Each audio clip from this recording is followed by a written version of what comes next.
నన్ను చూచువాడా నిత్యం కాచువాడా నన్ను చూచువాడా నిత్యం కాచువాడా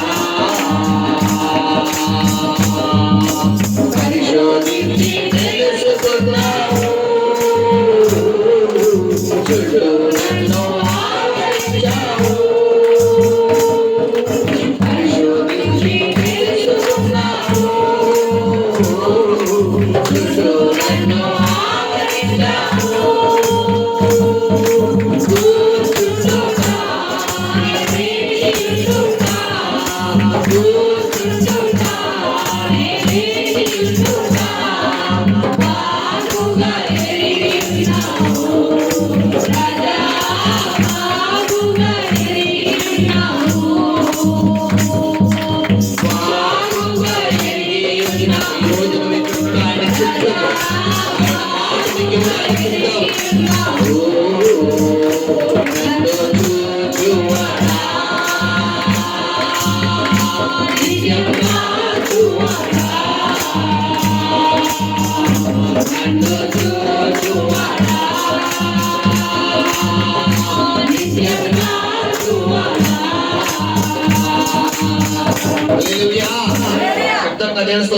హల్లెలూయా తపనలు అన్నీ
లక్ష కణాలు లక్ష పిండాలు తల్లి గర్భంలో ఏర్పడాలి. తల్లి గర్భంలో లక్ష పిండాలు ఏర్పడితే తల్లి బతుకుతుందా? అసలు పిండం తయారవుతుందా? ఇప్పుడు దేవుడు ఏర్పాటు ఏంటంటే ఆ లక్ష కణాల్లో 99,999 కణాలను దేవుడికి చంపేసి యూరిన్ ద్వారా బయటికి పంపించేస్తారు.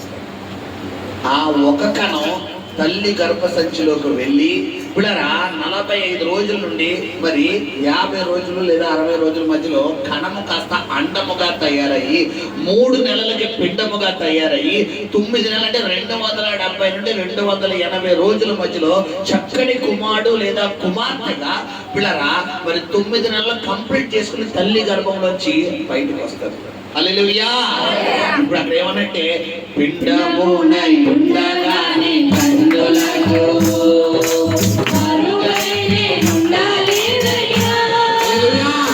చూడండి, పిండం అంటే ఈ లెక్కన ఎప్పుడు ఏర్పడుతుంది? 3 నెలలు. అందుకని గర్భిణీ స్త్రీలకి 3 స్కానింగ్లు చెప్తారు. 3వ నెల ఒకటి, 6వ నెల ఒకటి, 9వ నెల ఒకటి. 3 నెలల స్కానింగ్ పిండము ముద్ద ఏర్పడిందా లేదా. ఇప్పుడు పిండం ఏర్పడినప్పుడు పాపో బాబో చెప్పగలమా? చెప్పలేము. ఎప్పుడు బయటపడుతుందంటే 6వ నెలలో. ఇప్పుడు 6-7 నెలల్లో బయటపడుతుంది. ఇప్పుడు ఆయన ఏమన్నాడు అక్కడ కీర్తన గడ ఏమన్నాడు? పిండమునై ఉండగా మరి అందుకే ఇర్మియా ప్రవక్త అన్నాడు. ఇర్మియాతో ఏమన్నాడు పిల్లారా? ఇర్మియా నువ్వు నేను వెళ్ళననుకో. ఇర్మియాతో దేవుడు చెప్తాడు, నీ తల్లి గర్భములో పిండంగా రూపింపబడక మునిపే జనములకు నేను ప్రవక్తగా ఎన్నుకుని ఉన్నాను. హల్లెలూయా. పిండం అంటే ఎన్ని నెలలకు ఏర్పడుతుందని చెప్పింది మీకు? అంటే 90 రోజులు. ఇప్పుడు పిండముగా ఏర్పడక మునిపే అంటే లెక్కన దేవుడు ఎప్పుడు ఏర్పరచుకున్నాడంటే పిల్లరా 50 నుండి 60 రోజులకే దేవుడు ఇర్మియా ప్రవక్తను ఎన్నుకున్నాడు. ఈ రోజు నువ్వు అనుకుంటున్నావు ఏదో 10 సంవత్సరాలైన నేను ప్రభువులోకి వచ్చి 5 సంవత్సరాలైన ప్రభువులోకి వచ్చి నిన్నగాక మొన్నే వచ్చాడా? పిండమునై ఉండగానే కన్నులకు మరుగైన ఉండలేదయ్యా. విచిత్రముగా నిర్మించితివి, ఆశ్చర్యం కలుగుతున్నది. విచిత్రముగా నిర్మించితివి, ఆశ్చర్యం కలుగుతున్నది. ధన్యవాదాలు యేసురాజా, ధన్యవాదాలు యేసురాజా. చూచువాడా నిత్యం కాచువాడా, నన్ను చూచువాడా. ఆయనను చూస్తున్నాడు కదా. పరిశోధించి తెలుసుకున్నావు, చుట్టూ నన్ను ఆవరించావు. పరిశోధించి తెలుసుకున్నావు, చుట్టూ నన్ను ఆవరించావు. కూర్చుండుట, లేచియుండుట, కూర్చుండుట, లేచియుండుట, బాగుగా ఎరిగి ఉన్నావు. బాగుగా ఎరిగి ఉన్నావు. డాడీ బాగుగా ఎరిగి ఉన్నావు. బాగుగా ఎరిగి ఉన్నావు. నన్ను చూచువాడా, నిజం కాచువాడా, నన్ను చూచువాడా, నిజం కాచువాడా. హల్లెలూయా, హల్లెలూయా. ఎప్పుడైతే ఈ 9 నెలలకు పిండము బయటికి చక్కని శిశువుగా బయటికి వచ్చిన తర్వాత పిల్లరా మనం గమనిస్తే కొంతమంది 6వ నెలలో అబార్షన్ అయిపోతుంది, కొంతమందికి 3వ నెలలో అబార్షన్ అయిపోతుంది, కొంతమందికి 9 నెలలు నిండిన తర్వాత తల్లి గర్భంలో కుమారుడు లేదా కుమార్తె బిడ్డ ఉమ్మ నీరు తాగి చనిపోతారు. ఎంతమంది మనం బయట వింటలేదు పిల్లరా. కొంతమంది పుట్టి ఇంకా ఫస్ట్ బర్త్డే అవ్వకముందే చనిపోతారు. మరి ఈ రోజు నిన్ను నీ తల్లి గర్భంలోంచి బయటికి రప్పించి ఈ రోజు వరకు నిన్ను సజీవులుగా ఉంచి చక్కని భార్యనిచ్చి చక్కని భర్తనిచ్చి చక్కని చదువునిచ్చి చక్కని ఉద్యోగం ఇచ్చి నీకు చక్కని కూతుర్ని కుమారుని ఇచ్చి చక్కని స్థాయిలో నిలబెట్టి ఇంతవరకు నిన్ను కాపాడిన దేవుడు, ఇంతవరకు తన కృపలో భద్రపరిచిన దేవుడు ఆ 99,999 పట్ల కణాల పట్ల లేని బిడ్డలకి ఎవరి పట్ల కలిగి ఉన్నాడు? నీ పట్ల నా పట్ల ఆయన కలిగి ఉన్నాడు కాబట్టి నువ్వు ఇక్కడ ఉండగలిగావు. హల్లెలూయా. బైబిల్ చెప్తున్న మాట ఏంటంటే నేను ఆకర్షించదే ఎవరు నా ఎదురు రారు. ఎందుకంటే ఈ రోజు ఎవరో చెబితే నువ్వు వచ్చావు అనుకుంటావేమో, కాదు కాదు, ఆయన ఆకర్షణలో, ఆయన ప్రణాళికలో, ఆయన ఏర్పాటులో నువ్వు ఉన్నావు కాబట్టి దేవుడికి నిన్ను కూర్చోబెట్టాడు. హల్లెలూయా, హల్లెలూయా, హల్లెలూయా.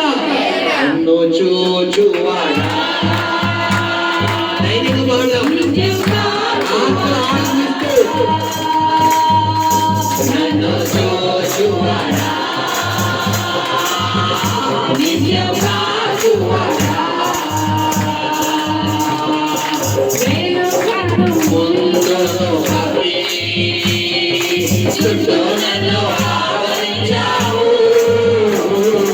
వెనుకను ముందును కప్పి చుట్టూ నన్ను ఆవరించావు.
చూచువాడా నిత్యం కాచువాడా నన్ను చూచువాడా నిత్యం కాచువాడా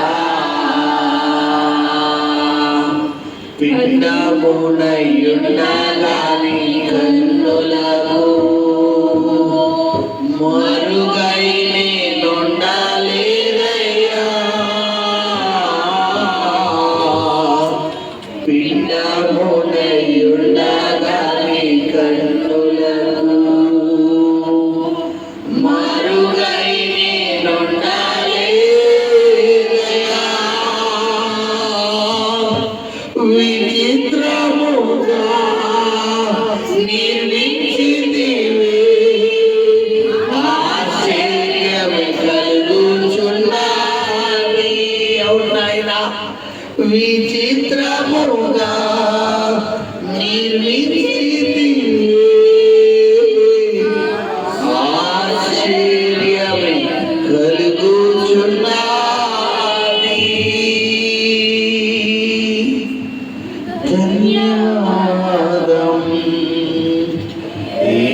నిజమే ప్రభా, ఈ రోజు ఇలా సజీవంగా ఉన్నావంటే నీ కృప నాయన. నువ్వు లేకపోతే మేమేమైపోయావారు అయ్యా. అయ్యా మమ్మల్ని మృంగుతామని ఇదిగో కీర్తనగాడ దావీదు అంటాడు. అయ్యా మనుషులు మమ్మల్ని బ్రతికుండగానే మృంగేద్దామని ప్రభా, నా శత్రువులు నోరు తెరుచుకుని తినే రోజుల్లో పగటి కూడా మేఘ స్తంభముగా, రాత్రి కూడా అగ్ని స్తంభముగా మాకు మీరు తోడుగా ఉన్నారు నాయన. డాడీ, ఈరోజు నువ్వు లేకపోతే మేము లేమయ్యా. నువ్వు లేకపోతే మా జీవితం లేదయ్యా. సావీదు ఇదిగో నాయన దావీదు మీదకి ఒక పక్కన అతని ఆత్మీయ తండ్రి అయిన సౌలు చంపుదామని ప్రయత్నం చేస్తాడు అయ్యా. మరొక పక్కన తండ్రి నాయన కన్న బిడ్డలు తండ్రి తన పుట్టిన బిడ్డలే ప్రభా అబ్షాలోము చంపుదామని ప్రయత్నం చేస్తున్నాడు. మరొక పక్కన ఫిలిష్తీయులు ఎప్పుడు అవకాశం వస్తుందా, ఎప్పుడు దావీదుని చంపుదామా అని చుట్టూ శత్రువులు దావీదు చుట్టూ ఉన్నా కూడా నీ హస్తములో దావీదును భద్రపరిచావయ్యా. నీ హస్తములో భద్రపరిచావయ్యా. అందుకే దావీదుని యెహోవా నా కోట, యెహోవా నా కోట, ఆయన నా ఆశ్రయము. నేను ఏ మనుషుల మీద నేను ప్రేమ పెంచుకోను. నా తండ్రి నాకుంటే చాలు, నా డాడీ నాకుంటే చాలు. నిన్ను మొదటి స్థానం పెట్టాడు కాబట్టి అయ్యా, సాతాను సామ్రాజ్యాన్ని కుప్పకూల్చే గొప్ప సైనికుడిగా నేను ఈ లోకానికి రావడానికి దావీదు ఒక ద్వారంగా మారిపోయాడు నాయన. తండ్రి, ఈ రోజు సాతాను కూడా అనుకోవచ్చు, ఎలాగైనా వీరిని చంపాలి, ఎలాగైనా వీరిని ఆత్మస్థితిలోంచి బయటికి లాగేయాలి, ఎలాగైనా వీరిని వీధి పాలు చేయాలని ఈ రోజు మా నిమిత్తం సాతాను అనుకోవచ్చు. కానీ మేము నమ్ముతున్నామయ్యా, త్వరలో ఒక రోజు రాబోతుంది నాయన. యోసేపును అన్నవారే ప్రభా, యోసేపును ఎదుగో ఎటకారించిన వారే, యోసేపును అవమానపరిచిన వారే అయ్యా, యోసేపు కాళ్ళకు నమస్కారం చేస్తున్నారయ్యా, సాష్టాంగ నమస్కారం చేస్తున్నారయ్యా. త్వరలో ఒక రోజు మీరు మాకు రప్పించబోతున్నావు నాయన. అయ్యా, నిషేధించబడిన రాయి తలకు మూల రాయి అన్నావు కాబట్టి నీ శత్రువులు ఎదురు నీకు విందు భోజనం పెడతానంటావు. నిజంగా నువ్వు గొప్పవాడు, నిజంగా నువ్వు గొప్పవాడు.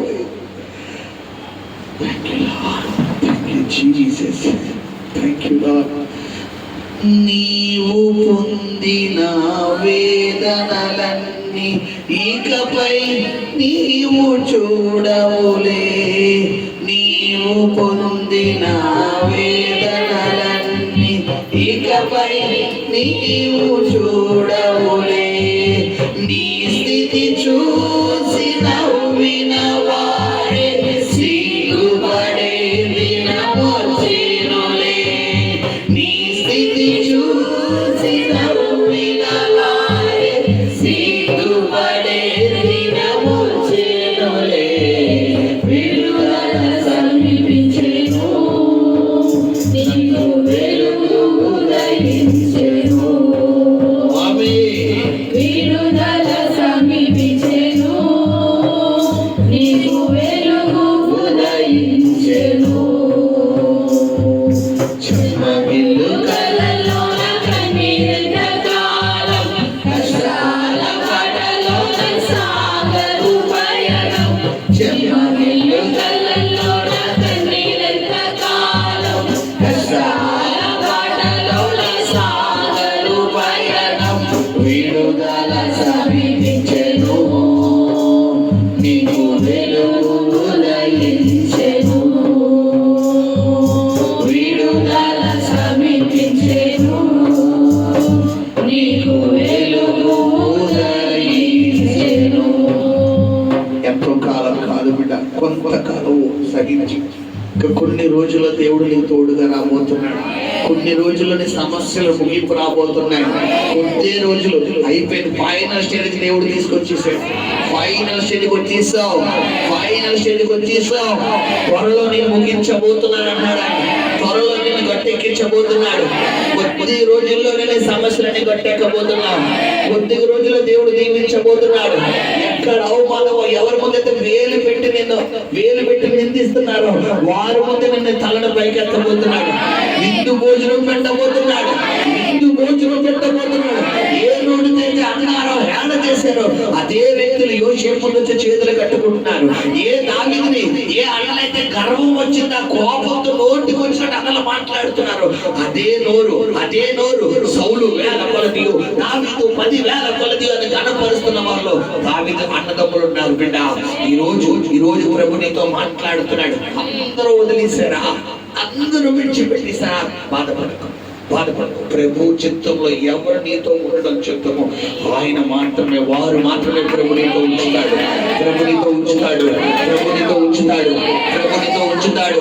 ఎవరు నీ పక్షంగా ఉన్నా లేకపోయినా నేను నీకు ప్రకటిస్తున్న దేవుడు ఉండబోతున్నాడు. నీ మార్గం మధ్యలో అనేక ప్రయాణాల్లో అనేక మిత్రులను దేవుడు నీకు తోడుగా ఉంచబోతున్నాడు. ఆయన సహాయం నీకు పంపించబోతున్నాడు. Thank you lord. ప్రభు చెబుతున్నాడు, ఎవరెవరైతే శ్రమల గుండా వెళ్ళి ఉన్నారో ప్రభు చెబుతున్నాడు, బిడ్డ త్వరలో ముగించబోతున్నాను అన్నాడు. ఈ కన్నీరు రాసిపెట్టుకుని కన్నీరుని నాట్యంగా మార్చబోతున్నాడు. నీ దుఃఖాన్ని సంతోషంగా మార్చబోతున్నాడు. ప్రభువా నీకు వందనాలు నాయన, నీకు కోట్లాది వందనాలు. నిజమే ప్రభా, ఈ రోజు నీ మాట ప్రభా మా జీవితాలు అద్భుతాలు చేయగలదయ్యా. ఈ మాట ఎండిపోయిన మా జీవితాన్ని, అయిపోయింది అంతా అయిపోయింది అనుకున్న మా జీవితాన్ని మరలా పునర్నిర్మించగలదు నాయన. నీ మాట ప్రభు, నీ మాట సాధారణమైన కార్యాలు మా జీవితంలో చేయగలదయ్యా. ఈరోజు ప్రభు నీ ఒక్క మాట ద్వారా తండ్రి మాతో మాట్లాడండి అయ్యా. ఒక్క మాట తండ్రి, నీ మాట కొరకు మేము ఈ సమయంలో ఎదురు చూస్తున్నామయ్యా. తండ్రి నీ వాక్యం ద్వారా మాతో మాట్లాడండి నాయన. ఇప్పుడే నీ మాట విడుదలవులో గాక,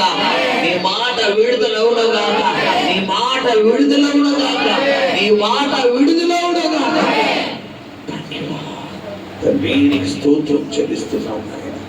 కృప చూపించండి, సహాయం చేయమని వేడుకుంటూ వందనాలు చెల్లిస్తూ యేసు నామములో ప్రార్థించి వేడుకను పొందుకుని ఉన్నాం తండ్రి. ఆమేన్. హల్లెలూయా.